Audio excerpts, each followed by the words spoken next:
નમસ્કાર મિત્રો, children research university અને IMA મોરબીના સંયુક્ત ઉપક્રમે આજે આપણે બાળકો અને દવાઓ વિશે ચર્ચા કરીશું. હું છું ડોક્ટર ચિરાગ જેતપરિયા, ઓમ બાળકો અને ચામડીની હોસ્પિટલ મોરબી. આપણી સાથે છે બાળકોના ડોક્ટર સંદીપ મોરી, માસૂમ હોસ્પિટલ મોરબી. હવે સાહેબ, આપણે કઈ બીમારી હોય બાળકને, લાંબા ગાળાની બીમારી હોય તો આપણે દવા લખાવતા પહેલા ડૉક્ટરને જાણ કરવી જોઈએ, જેથી ડૉક્ટર આપણને અમુક દવા એવોઇડ કરે, અમુક દવા ના લખે.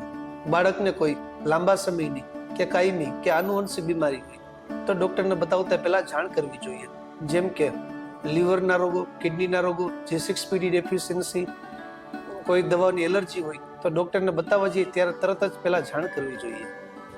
દવાઓનું રિએક્શન ક્યારે આવે છે અને રિએક્શન આવે ત્યારે કેવી રીતે ખબર પડે અને ત્યારે શું કરવું જોઈએ? આપણે રૂટીન બધા ડૉક્ટરના પ્રિસ્ક્રિપ્શનમાં જોઈએ છીએ કે બધામાં નીચે લગભગ લખેલું જ હોય છે કે દવાનું રિએક્શન આવવું એ દર્દીની તાસીર ઉપર આધાર રાખે છે. એટલે દર્દીને અમુક દવાઓ માફક ના આવતું હોય, એની બોડી એને એડેપ્ટ ના કરી શકે અને એની બોડી એ દવાને પ્રતિકાર કરે ત્યારે દવાના રિએક્શન આવતા હોય છે. એ અમુક દવાઓમાં કોમન હોય છે, જનરલી એટલું બધું કોમન બી નથી. દરેક ડૉક્ટરને વર્ષે 4-5 વાર આવા રિએક્શન જોવા મળતા હોય છે. એટલે 2-3 મહિને એવરેજ એકાદ દવાઓમાં કોઈ વાર ઇન્જેક્શનમાં રિએક્શન આવતા જોવા મળે છે. બીજું કે અમુક દવાઓ કોમન છે કે જેમાં રિએક્શન આવવું એ સામાન્ય છે, ભલે એમાં 1001ને આવતા હોય, પણ પેનિસિલિન ગ્રુપની દવા છે કે જે એમોક્સિસિલિન છે તો એમાં ઘણીવાર ચાઠા થાય, ખંજવાળ આવે, એવા રિએક્શન આવી શકે. બીજી દવા છે કે જે તાવની દવા છે, જેને non steroidal anti inflammatory drug કહેવાય, તો આમાં પણ રિએક્શન આવી શકે, જેમાં પેરાસિટામોલ, આઇબુપ્રોફેન, મેફેનેમિક એસિડ આ બધામાં પણ રિએક્શન આવતા હોય છે. અને બીજી કોઈ પણ દવામાં રિએક્શન આવવાની શક્યતા હોય છે, પણ એ ઘણીવાર કોઈમાં લાખે એકવાર, કોઈમાં કરોડે એકવાર એવી શક્યતાઓ રહેલી જ હોય છે, જે દર્દીની તાસીર ઉપર વધારે આધાર રાખે છે. હવે ત્રીજું કે રિએક્શન ક્યારે ગણવું. હવે દવાનું રિએક્શન આવે તો દવા પાયા પછી એના પહેલા ડોઝમાં જ જનરલી આવી જાય. પહેલો ડોઝ આપ્યા પછી 1 કે 2 કલાકમાં, વધીને 4 કલાકમાં ચામડી ઉપર ચાઠા થાય, ખંજવાળ આવે, હોઠ ઉપર, આંખ ઉપર સોજા ચડી જાય, તો આ રિએક્શન ગણવું એ વધારે હિતાવહ છે. અને તાત્કાલિક ડૉક્ટરની સલાહ લેવી, ફરીથી ડૉક્ટર પાસે જાવું, રિએક્શનની દવા કરવી અને આ દવા બંધ કરીને બીજી દવા ચેન્જ કરવી જરૂરી હોય છે. અને ભવિષ્યમાં પણ આ દવા બને ત્યાં સુધી એવોઇડ જ કરવી જોઈએ. હવે ઘણીવાર એવું થાય કે 3-4 દિવસ દવા લીધી અને પછી ચાઠા નીકળ્યા, પછી ખંજવાળ આવે, તો એ ખરેખર દવાનું રિએક્શન હોતું નથી. એ ઘણીવાર બાળકોમાં થતો ઓખો, એટલે કે મિઝલ્સ, ઓડી અથવા ઓડી જેવા બીજા કોઈ વાયરસના ઇન્ફેક્શન હોય છે. અને બીજું કોઈ વાર ડેન્ગ્યુ થયું હોય અને કોઈ વાર આવા બીજા રેસીસ કે કોઈ ખાધું પીધું હોય એના ચાઠા પણ હોઈ શકે છે. ચોથું, ઘણીવાર એવી માન્યતા હોય કે ખોટી દવા આપી એટલે રિએક્શન આવ્યું, વધારે ડોઝ આપ્યો એટલે રિએક્શન આવ્યું, પણ હકીકતમાં એવું હોતું નથી. એ દવા અને રિએક્શન આખું અલગ જ છે. હવે કોઈ બીમારી આ નથી અને એની દવા આપી દીધી તો પણ એને રિએક્શન હારે કોઈ લેવા દેવા નથી. પછી રિએક્શન આવવું એ ઘણીવાર આપણે કંઈ ખાધું પીધું હોય, આપણે રૂટીન ના ખાતા હોય એવી કોઈ ચટણી અથવા કોઈ નોનવેજ ફૂડ ખાધું હોય તો એમાં પણ રિએક્શન આવવાની શક્યતા હોય છે.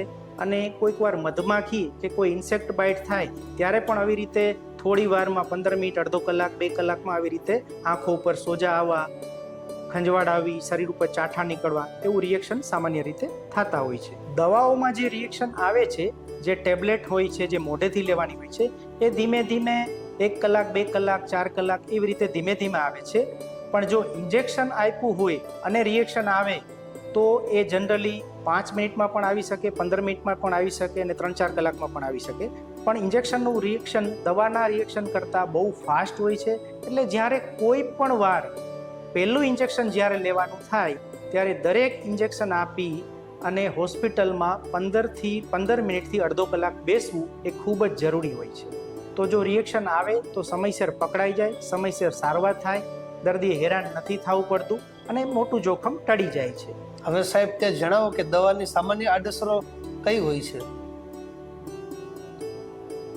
સામાન્ય રીતે દવાઓમાં કોઈ આડઅસર જોવા મળતી નથી. બાળકોમાં દવાઓનું ટોલરન્સ આડઅસર બાબતે ખૂબ જ સારું છે. એટલે એડલ્ટ કરતાં, મોટા કરતાં બચ્ચાઓમાં દવા બહુ સારી રીતે ટોલરેટ થાય છે, એટલે ખાસ આડઅસર જોવા મળતી નથી. કોઈ વાર એમોક્સિસિલિન એટલે કે જે પાવડરવાળી દવા ઉધરસ, શરદી, કાનમાં રસી વગેરેમાં આપેલી હોય તો એમાં કોક વાર પાતળું સંડાસ આવે, પણ એમાં ક્લિયર કટ વધારે પડતા એકદમ પાણી જેવા જાડા થાય એવું નથી થતું, જેમાં ડિહાઇડ્રેશન થાય એવું બિલકુલ નથી થતું. માત્ર થોડું પાતળું સંડાસ થાય એ કોમન સાઇડ ઇફેક્ટ છે અને એ ઘણામાં થતી હોય છે અને એને માટે દવા બંધ કરવાની જરૂર હોતી નથી. બીજી જે ટર્બ્યુટાલિન કે સાલ્બ્યુટામોલ ગ્રુપની ડ્રગ છે, જે ઉધરસ, રાત્રે ઉધરસ, એકધારી ઉધરસ માટે વપરાય કે અસ્થમામાં વપરાય, તો એ દવામાં થોડાક હાથ પગમાં ધ્રુજારી આવે, ટ્રેમર આવે એવું 1-2% જોવા મળે છે. ખાસ કરીને આ દવાઓમાં જ્યારે નેબ્યુલાઇઝર આપતા હોય, નાસ આપતા હોય, જ્યારે શ્વાસ ચડે હાંફે ત્યારે, તો આ દવામાં ઘણીવાર મોઢા ઉપર એકદમ ફ્લશિંગ લાલ લાલ ચહેરો થઈ જાય છે, બાળક થોડું ઇરિટેબલ થઈ જાય છે. નાનું હોય ત્યારે ઓબ્વિયસલી એમ પણ નાસ આપીએ ત્યારે ઇરિટેબલ થવાનું છે. અને બીજું એમાં પણ કોક વાર ટેમ્પરરી અડધો કલાક માટે, 15 મિનિટ માટે ટ્રેમર કે ધ્રુજારી હાથ પગમાં આવે છે, સામાન્ય છે, એના માટે દવા બંધ કરવાની બિલકુલ જરૂર નથી. ત્રીજી વસ્તુ કે કોઈ દવાઓ ના માફક આવે તો ઉલટી કરે સામાન્ય છે. ખાસ કરીને આયરન લોહ તત્વની જે દવા છે હિમોગ્લોબિન બનાવવા માટેની, એમાં એ ઉલટી થવું સામાન્ય છે અને એમાં સંડાસ કાળું આવે, દાંત જીભ પોટ કાળા થાય અને થોડું કબજિયાત રહે. પણ આ દવાઓ બંધ કરવાની નથી. આ દવાઓ જ્યાં સુધી દવાઓ આપે ત્યાં સુધી જ આ સાઈડ ઇફેક્ટ રહે છે. જેવી દવાઓ બંધ કરી દે એવું 1-2 અઠવાડિયામાં દાંતમાં થયેલું, હોઠ જીભમાં થયેલું સ્ટેનિંગ જતું રહેશે અને કબજિયાત અને ઉલટીની બી કોઈ સમસ્યા થશે નહીં.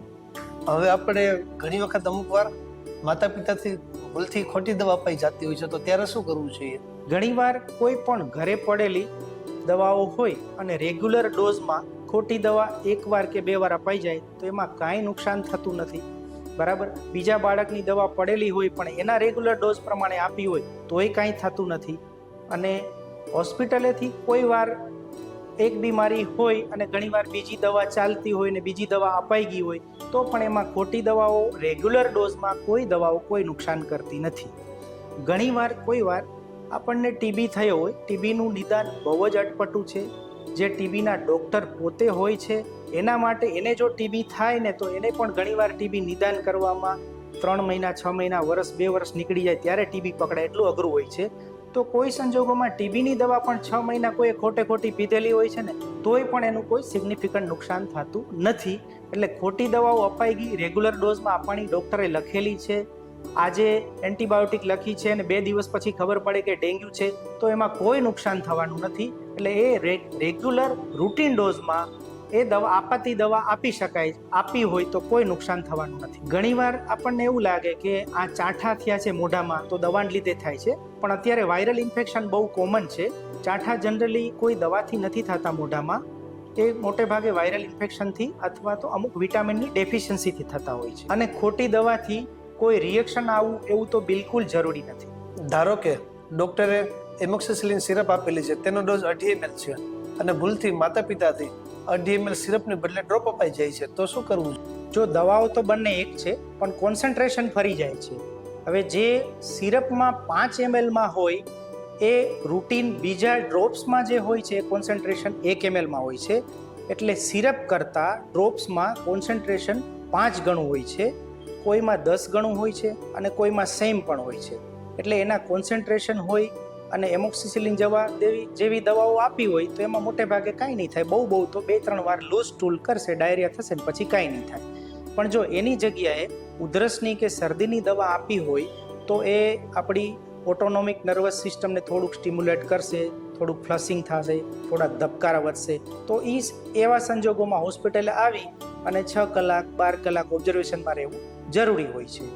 ઘણી વખત બાળક રમતમાં ભૂલથી દાદા દાદીની બીપી કે ડાયાબિટીસની દવા પી જતું હોય છે, તો ત્યારે શું કરવું જોઈએ?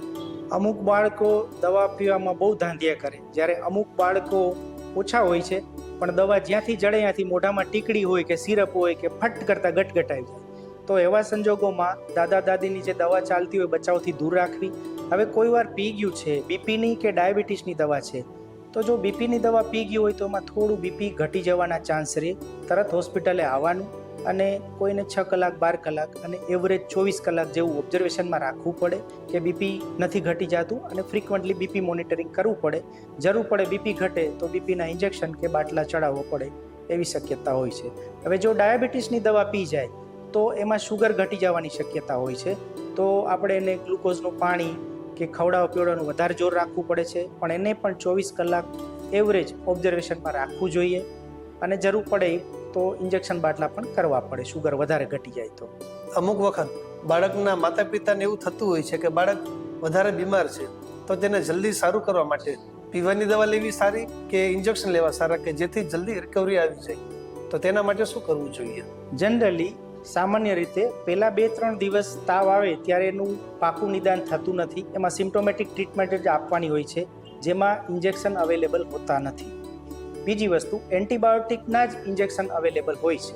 હવે એન્ટીબાયોટિકના ઇન્જેક્શન તમે ત્યારે જ આપી શકો કે તમારી પાસે ઇન્ફેક્શનનું એવિડન્સ હોય, જેના માટે રિપોર્ટ કરાવવા જરૂરી હોય છે. પણ અમુક જગ્યાએ, દાખલા તરીકે કાંકડા છે તમને ચોખ્ખા દેખાય છે, પેશાબમાં રસી છે એનો રિપોર્ટ રૂટીન કરાવતો એમાં દેખાય છે, સંડાસમાં લોહી આવે છે, મરડો છે, તો આવા સંજોગોમાં એન્ટીબાયોટિકના ઇન્જેક્શન આપી શકાય છે. પણ એ દવાથી મટતું હોય ત્યાં સુધી દવાથી પ્રયત્ન કરવો, ના ફરક પડે તો જ એના ઇન્જેક્શન લેવા જોઈએ. નાની બીમારી હોય, ઓછી બીમારી હોય, માપે બીમારી હોય, છોકરું રમતું હોય, થોડું ખાઈ પી લેતું હોય તો દવાથી રાહ જોઈ શકાય છે. પણ ઇન્ફેક્શન સિવિયર હોય, છોકરું રમતું નથી, ખાતું નથી, દવા નથી પીતું, ઢીલું પડી ગયું છે, બોટલ ચડાવવાની પણ જરૂર છે, તો આવા સંજોગોમાં ઇન્જેક્શન એન્ટીબાયોટિકના આપવા જરૂરી હોય છે. તો જ્યારે બીમારી વધારે હોય ત્યારે ઇન્જેક્શન દવા કરતાં પ્રિફર કરવું જોઈએ. પણ જલ્દી સાજું કરવાની ઉતાવળમાં અનનેસેસરી ઇન્જેક્શન લેવું એવોઇડ કરવું જોઈએ. અને ઇન્જેક્શન છે એ દવાઓ કરતાં લગભગ 2 થી 3 ગણી સ્પીડે સાજું કરે છે બાળકને, એમાં કોઈ શંકા નથી. પણ જેમ એક તલવારની 2 બાજુ હોય એવી રીતે જેમ દવામાં રિએક્શન મોડું આવે અને સામાન્ય આવે, એમ ઇન્જેક્શનમાં કોઈ વાર રિએક્શન આવે તો એ થોડું ફાસ્ટ આવે અને થોડું વધારે સિવિયર ને વધારે હેરાન કરે એવું આવે, કોઈક વાર જોખમ કરે એવું પણ આવી શકે. માટે જ્યાં સુધી ઇન્ડિકેશન ના હોય, ડૉક્ટર સજેસ્ટ ના કરે ત્યાં સુધી ઇન્જેક્શનનો આગ્રહ કરવો નહીં. હવે જે એન્ટીબાયોટિકના ઇન્જેક્શન હોય છે એના જનરલી કોર્સ હોય છે કે બાળક જ્યાં સુધી સારું થાય 48 કલાક લગભગ એસિમ્પ્ટોમેટિક થઈ જાય, એને બધા ચિહ્નો બીમારીના જતા રહે ત્યાં સુધી ઇન્જેક્શન આપતા હોય છે. અને બાકીનો કોર્સ હોય એ ગોળીથી પૂરો કરવાનો હોય છે કે સિરપથી પૂરો કરવાનો હોય છે. ટોટલ એન્ટીબાયોટિકના એવરેજ 5 થી 10 દિવસની વચ્ચે કોર્સ પૂરો કરવો જરૂરી હોય છે. કઈ બીમારીમાં એક જ ઇન્જેક્શન આપવામાં આવતું હોય છે? અમુક બીમારી હોય કે 7-8 ઉલટી થઈ પણ બચ્ચું રમે છે અને ડિહાઇડ્રેશન નથી, પણ મોઢેથી દવા કોઈ રહેતી નથી, તો એવા સંજોગોમાં એક ઓન્ડાનસેટ્રોનનું ઇન્જેક્શન આપી શકાય. બીજું, કોઈ મધમાખી કરડી હોય કે સિરહ નીકળ્યું હોય અને વધારે પડતી ખંજવાળ આવતી હોય તો અને સોજા ચડ્યા હોય તો પણ એકાદ ઇન્જેક્શન અને પાછળથી ગોળી કરે તો ચાલી જાય. અને એક બીમારી છે કે જેમાં ગળામાં સોજો આવે, સ્વરપેટીમાં સોજો આવે, તો એ બીમારીમાં તમારે એક સ્ટીરોઇડનું ડેક્ઝોના નામનું ઇન્જેક્શન આપવાનું હોય છે, જે એક જ ઇન્જેક્શનથી કામ ચાલી જતું હોય છે. એન્ટીબાયોટિકના ઇન્જેક્શન લાંબા સમય સુધી આપવા પડે તેવી બીમારીઓ કઈ છે? એન્ટીબાયોટિકને ઇન્જેક્શન લાંબા સમય સુધી આપવા પડે એમાં જે બીમારીઓ છે, એક છે મગજનો તાવ, જેને મેનિન્જાઇટિસ કહીએ છીએ, જેને મગજમાં રસી કહીએ છીએ. બીજું, કોઈ વાર હાડકામાં રસી થાય, કોઈ વાર સાંધામાં રસી થાય, કોઈ વાર પેટની અંદર ક્યાંય ગુમડું થાય, લીવરની અંદર ગુમડું થાય. આવી જે બીમારીઓ છે એમાં લાંબા સમય સુધી ઇન્જેક્શન કોઈમાં 14 દિવસ, કોઈમાં 21 દિવસ જેવા આપવાના હોતા હોય છે. ટાઇફોઇડ જેવી બીમારીઓમાં 7-8 દિવસ કે 14 દિવસ સુધી પણ ઇન્જેક્શન આપવા પડે છે કોઈ વાર. અને જો ન્યુમોનિયા બહુ સિવિયર હોય, ભરાણી ખૂબ સિવિયર હોય, વધારે પડતી હોય અને પડખામાં રસી ભરાણું હોય, આવા સંજોગોમાં પણ 10 થી 14 દિવસ કે 21 દિવસ સુધી ઇન્જેક્ટેબલ એન્ટીબાયોટિક્સ આપવા પડતા હોય છે. વિટામિન્સ વિશે તમારો શું અભિપ્રાય છે? વિટામિન્સમાં બાળક જન્મે ત્યારે એક વિટામિન કે નું ઇન્જેક્શન આપવાનું હોય છે, જે ધાવણમાં ઓછું હોય છે, એટલે ફરજિયાત બધાને સરકારી અને પ્રાઇવેટ બધા સેટઅપમાં આપતા જ હોય છે. બીજું, એક વિટામિન ડીના ડ્રોપ્સ હોય છે, જે 5-7 દિવસ પછી ચાલુ કરતા હોય અને પહેલા વર્ષમાં ડેફિશિયન્સી ના થાય એના માટે બધા જ બાળકોને આપવાનું હોતું હોય છે. ત્રીજું, આ વિટામિન ડી રોજ 400 ઇન્ટરનેશનલ યુનિટ આપવાના હોય છે ડેઇલી. અને હવે જે મળે છે બીજા, જે દાંતની મમરી માણસો કહે છે, જેનું એક 5 ml નું સિરપ પણ આવે છે, અમુક ટેબ્લેટ ફોર્મમાં પણ આવે છે. એને દાંતારે કોઈ સંબંધ હોતું નથી. એમાં 60,000 ઇન્ટરનેશનલ યુનિટ આવે છે. એટલે એ જ્યારે વિટામિન ડીની ડેફિશિયન્સી હોય ત્યારે તમે 15 દિવસે એના 4 ડોઝ આપી શકો છો. અને કોઈ વાર તમને ડૉક્ટર પ્રિસ્ક્રાઇબ કરે તો 15 દિવસે, મહિને દિવસે, 15 દિવસે, મહિને દિવસે એવી રીતે હોય છે. સડન 3 દિવસ એવી રીતે ક્યારેય કરવા નથી, કારણ કે આ વિટામિન બોડીમાં સ્ટોર થાય છે, લીવરમાં સ્ટોર થાય છે. અને જો એનું લેવલ અમુક લેવલથી વધારે વધી જાય તો નુકસાન પણ કરી શકે છે.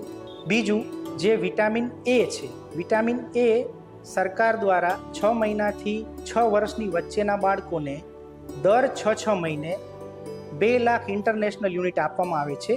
મોતીના દાણા જેવી એક ગોળી પણ આવે છે અને એક ચમચી પાય છે, જે ખાસ કરીને વેક્સિનેશન કરવા ગયા હોય ત્યારે પ્રિફરેબલી આપતા હોય છે.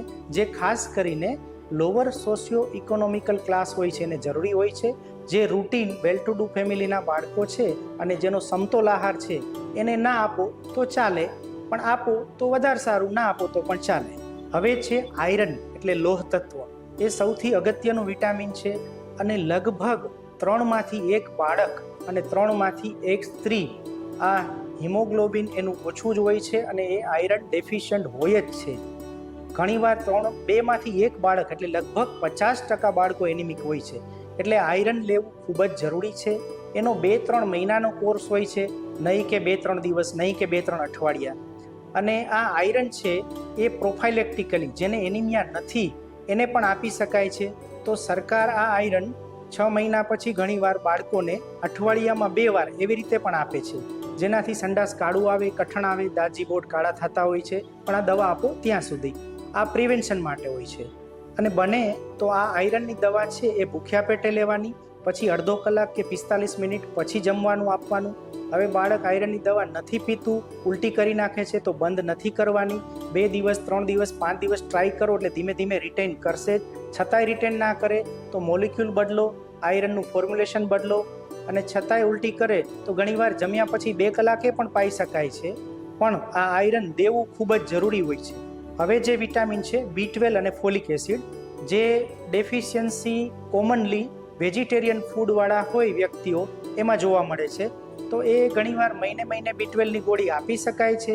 અને ખાસ કરીને જ્યારે મોઢામાં ચાંદા પડે ત્યારે B12 ફોલિક એસિડની સિરપ કે ગોળી આપી શકાય છે. પણ સિરપ કરતાં ગોળીઓમાં એનું કોન્સન્ટ્રેશન ઘણું વધારે હોય છે. તો ગોળીઓ મહિને આપો તો પણ ચાલે, ગોળીઓ 2-3 દિવસ આપો તો પણ ચાલે. અને સિરપ હોય તો તમારે જે બોટલ હોય એનો કોર્સ પૂરો કરવો જોઈએ. બીજું જે એક મલ્ટીવિટામિનની સિરપ છે, મલ્ટીવિટામિનની સિરપ ડૉક્ટર જો તમને પ્રિસ્ક્રાઇબ કરે તો જ આપવાની થતી હોય છે. ઘણીવાર ભૂખ લાગવા માટે પણ ડૉક્ટર આ ટોનિક આપતા હોય છે, પણ એ ફરજિયાત હોતી નથી. જો તમને ડેફિશિયન્સી લાગે અને ખાસ કરીને તમારું બાળક દુબળું હોય, તમારું બાળક કુપોષિત હોય તો એને દેવી જરૂરી હોય છે. કેલ્શિયમની સિરપ હોય એ ખાસ કરીને જે અધૂરા મહિના બાળકો જન્મેલા છે એને 2-3 મહિના સપ્લિમેન્ટ તરીકે આપવું જોઈએ. બાકી જેને વિટામિન ડીની ડેફિશિયન્સી હોય એમાં પણ અપાય છે. અને જે બચ્ચાઓ ગાયના દૂધ ઉપર હોય એમાં કેલ્શિયમની ઉણપ જોવા મળે છે તો એને કાં તો ફોર્મ્યુલેશન ચેન્જ કરવું જોઈએ, કાં કેલ્શિયમની સિરપ આપવી જોઈએ. બાકી કેલ્શિયમનું એઝ સચ રૂટીન આયરન લોહ તત્વ જેવું કોઈ ઇન્ડિકેશન હોતું નથી. હવે છે એક ઝીંકની દવા એ જનરલી ડાયરિયામાં વપરાય છે. વારે ઝાડા થતા હોય, વારે શરદી ઉધરસ થતા હોય તો એમાં થોડીક રોગપ્રતિકારક શક્તિ વધારે છે અને ઇમ્યુન બુસ્ટઅપ કરે છે, એના માટે હોય છે. તો આ થઈ બધા વિટામિન અને સપ્લિમેન્ટ વિશેની ચર્ચા. દવા આપતી વખતે પ્રેમ ભર્યો અને વૈજ્ઞાનિક દ્રષ્ટિકોણ રાખવો. દવા એટલે માત્ર બોટલમાં જ નહીં, પરંતુ તમારો પ્રેમ ભર્યો સ્પર્શ પણ બાળક માટે દવા જ છે. Thank you.